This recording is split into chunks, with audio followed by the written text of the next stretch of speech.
نشرة الظهر للأخبار مشاهدينا أهلا بكم.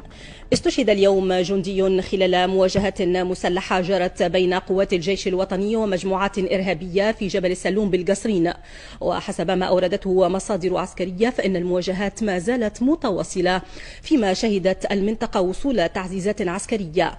ومن هناك نتصل بمراسلتنا نادية أرتيبية. نادية.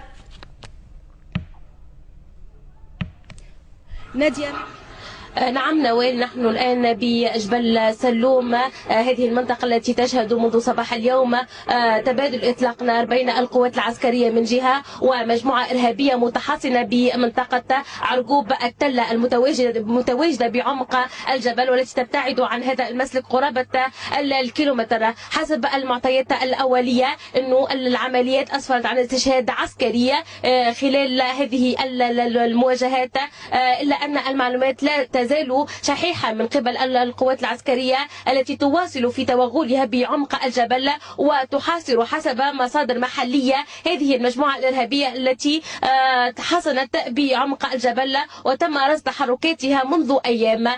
حاليا يوجد تمشيط بري للمناطق الجبلية المحيطة بالسلوم، وأيضا هذه العمليات تعززت بتمشيط جوي باعتماد الطائرات المقاتلة التي تحلق منذ صباح اليوم فوق الجبل في محاولة لتضييق الخناق على هذه المجموعة الإرهابية التي لا تزال حسب مصادر محلية محاصرة بنفس المكان.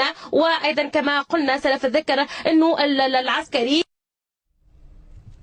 نفس المصادر خلال المواجهات التي لا تزال متواصلة إلى حدود هذه اللحظات، وقد استمعنا منذ قليل إلى صوت لإطلاق نار مكثفة بمنطقة عرقوب التلة.